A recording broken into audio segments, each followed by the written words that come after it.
Bienvenue sur Africa 24 dans cette nouvelle édition du 12-15. Voici les titres de l'actualité.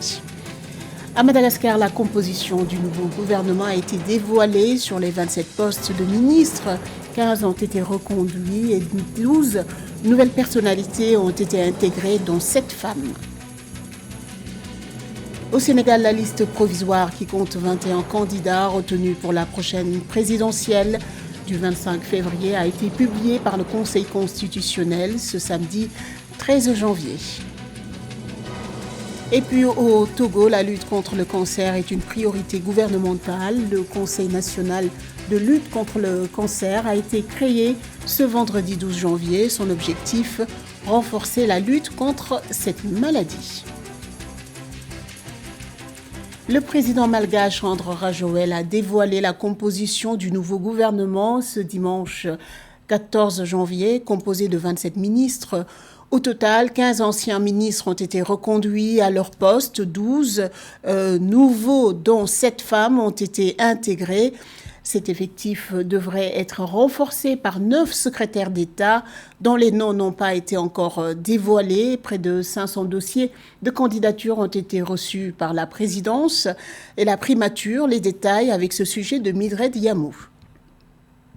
Le premier gouvernement dans le cadre du second quinquennat du président André Rajoelina est en place à Madagascar. Le nouveau gouvernement, composé de 27 ministres, dont 15 reconduits, 12 nouveaux et 7 femmes, a été présenté au soir du 14 janvier 2024 lors d'une cérémonie officielle au palais présidentiel d'Iavoloa.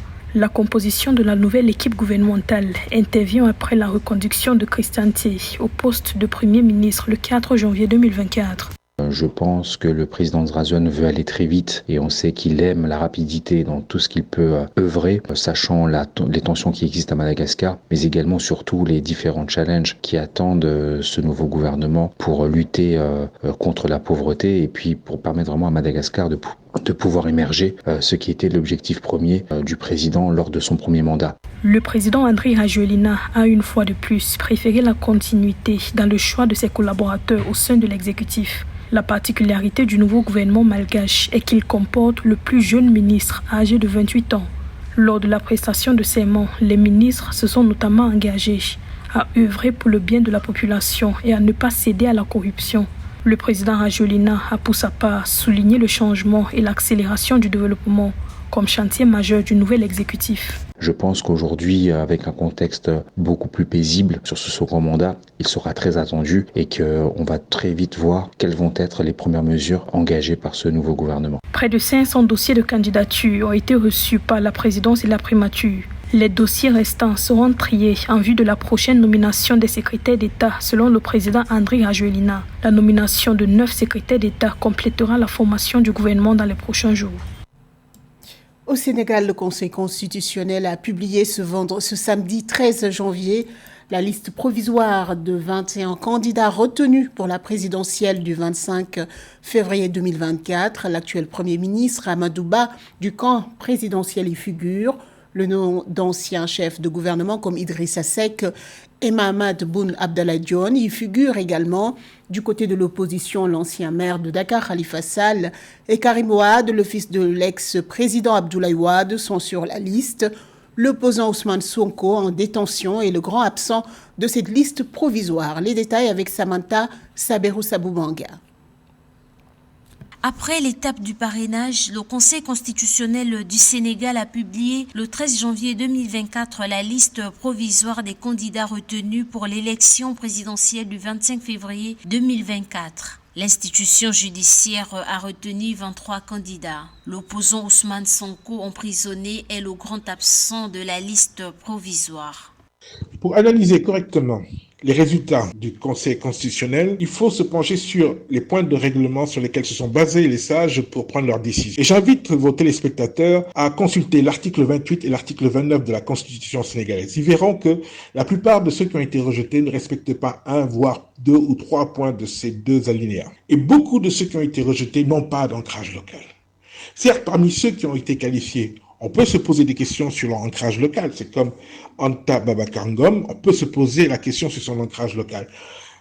Mais leur qualification s'explique tout simplement par le fait qu'ils ont pris très au sérieux cette histoire de parrainage et qu'ils ont déployé sur le terrain les équipes qu'il fallait. Parmi les candidats retenus à l'élection présidentielle figurent 2 femmes, Anta Babacar Ngom et Rose Wardini, de même que l'actuel Premier ministre Amadou Ba, Karim Ouad, fils de l'ancien président Abdoulaye Wade, l'ancien maire de Dakar, Khalifa Sall et bien d'autres. La liste sera arrêtée définitivement d'ici le 20 janvier 2024 sous réserve du retrait éventuel d'un candidat ou de l'ajout d'un nouveau candidat suite à un recours recevable et jugé valide par le Conseil constitutionnel. Le grand absent de cette liste est le président Ousmane Sonko. Et si sa candidature n'est pas retenue, je pense tout simplement que c'est le rêve d'un État antidémocratique voulant freiner ses ambitions et lui barrer la route, car Ousmane Sonko est le principal opposant que les populations ont déjà choisi pour être le prochain président du Sénégal. Conformément aux dispositions du Code électoral sénégalais, l'institution juridique rappelle que les candidats non retenus ont le droit de déposer auprès du greffe du Conseil constitutionnel une réclamation d'ici 48 heures. Le greffe du Conseil constitutionnel recevra les réclamations les lundis 15 et mardi 16 janvier 2024 de 8h à 17h. Passé ce délai,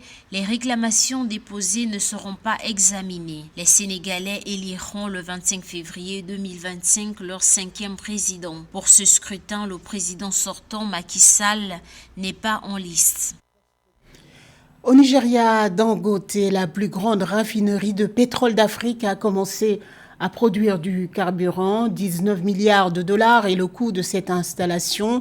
Elle comporte une capacité de production de 650 000 barils par jour. Elle va produire du diesel et du carburant d'aviation. L'annonce a été faite ce samedi 13 janvier par la société Dangote Petroleum Raffinery. La raffinerie est située à la périphérie de Lagos, le poumon économique du Nigeria. L'usine devrait répondre à 100% des besoins du pays en essence, en diesel, en kérosène, selon son propriétaire, l'homme d'affaires Ali Dangote.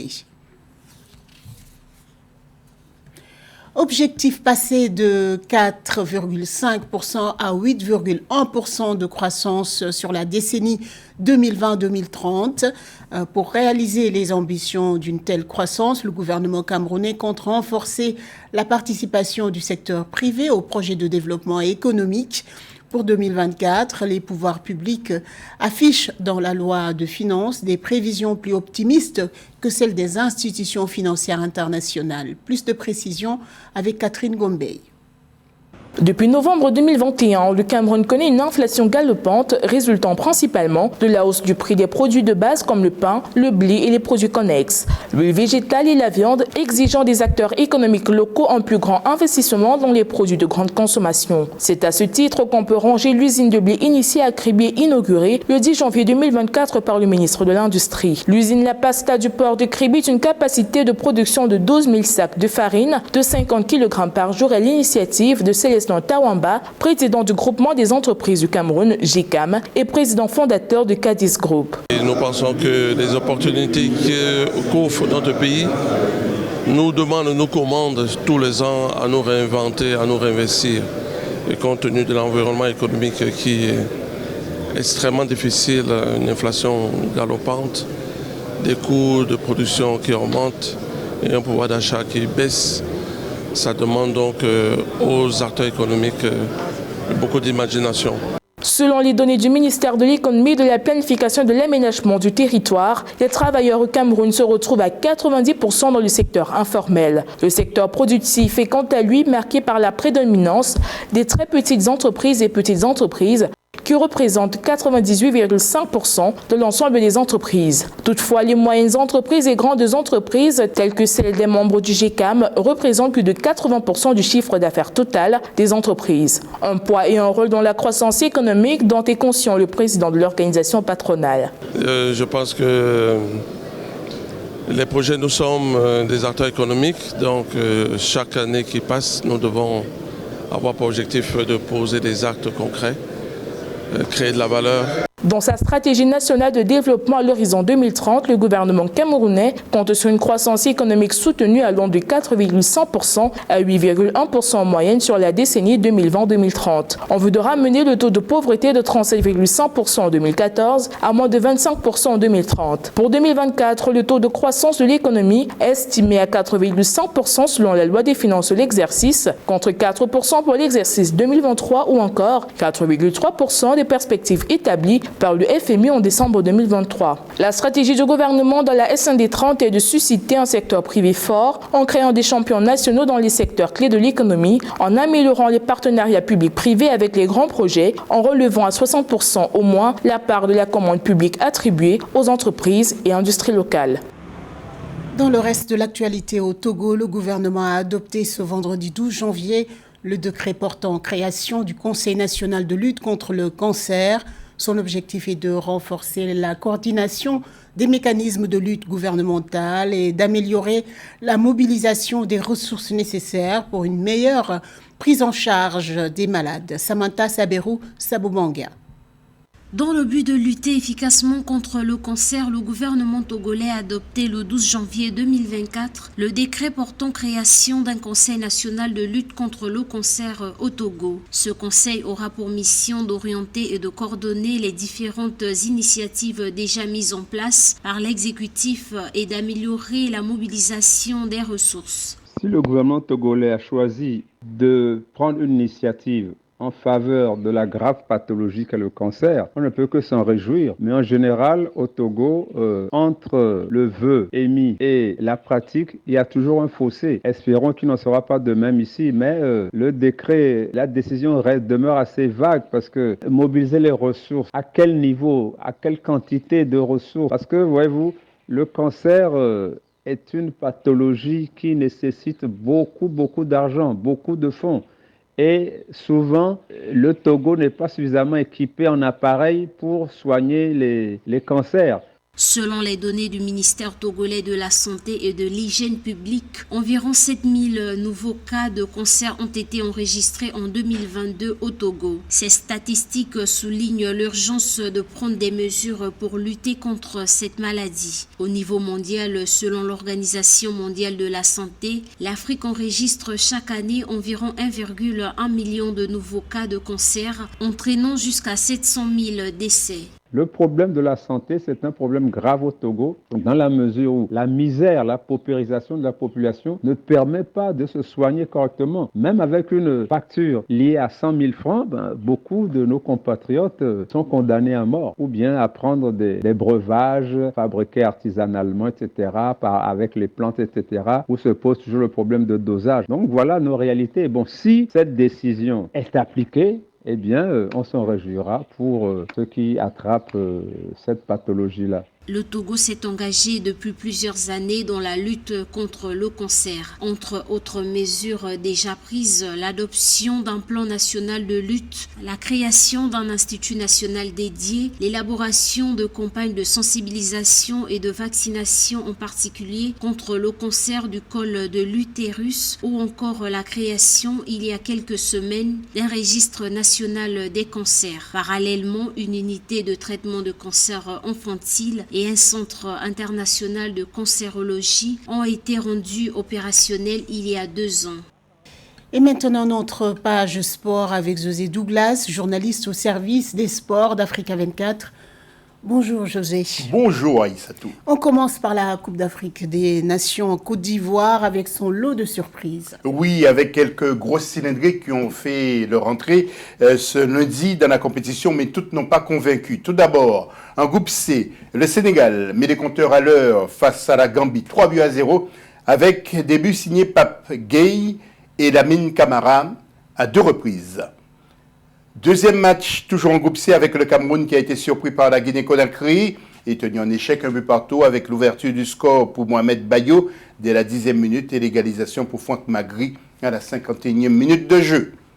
Et puis en groupe D maintenant, l'Algérie pensait se mettre à l'abri en ouvrant le score face à l'Angola grâce à une superbe but de Bagdad Bounedjah à la 18e minute. Mais les Angolais n'ont rien lâché. Ils ont obtenu un pénalty à la 68e transformé par Mabou Loulou. Au classement maintenant, tout d'abord pour le groupe C, le Sénégal est seul en tête avec 3 points. Deuxième, Cameroun et Guinée ex aequo, 1 point. Et quatrième, la Gambie. Tout le monde attend les rencontres Sénégal-Cameroun ce 19 janvier et Guinée-Sénégal le 23 janvier. Et puis en groupe D, premier ex aequo pour l'instant, Algérie et Angola, 1 point. Un point maintenant sur les belles affiches encore de ce mardi 16 janvier. Oui, alors en groupe D, il y aura un certain Burkina Faso contre la Mauritanie à 15h, soit 14h GMT. À noter la disparition de Modi Bodj, une figure du foot mauritanien qui a disparu aujourd'hui. Il a entraîné notamment Nouakchott et Concorde. Maintenant, groupe E, il y aura un certain Tunisie-Namibie à 18h, soit 17h GMT. Et Mali-Afrique du Sud à 21h, il sera 20h GMT. Les Tunisiens veulent ce trophée à l'image de l'un de leurs défenseurs, Wadji Kekrida, 32 sélections. Je pense que aller le plus loin possible, on veut surtout prendre match par match. On connaît nos qualités, on sait qu'on peut aller le plus loin possible. On va tout faire. Et je pense que comme tout joueur tunisien, comme tout supporter tunisien, gagner cette CAN-là, ça serait exceptionnel pour nous. Et je pense qu'on mérite de gagner la CAN. Après, il faudra prouver sur le terrain. Nous quittons le terrain pour aller sur le ring, José, pour la boxe. Le duel entre le Camerounais Francis Ngannou et le Britannique Anthony Joshua est confirmé. Oui, dit-on, cette rencontre risque d'être explosive entre le Camerounais Francis Ngannou et l'Anglais Anthony Joshua. Les deux boxeurs seront face à face en Arabie Saoudite le 8 mars prochain. Le ring va trembler. Puis à noter également, à Issatto, le rendez-vous du 17 février entre deux autres poids lourds de la planète, l'Anglais Tyson Fury et l'Ukrainien Oleksandr Usyk, avec des millions de dollars sur la table pour ces deux combats. Merci José pour toutes ces belles précisions sur le sport. Ce journal a été réalisé par l'ensemble de la rédaction. Merci pour votre fidélité. Dans un instant, une nouvelle édition de l'information sur Africa 24.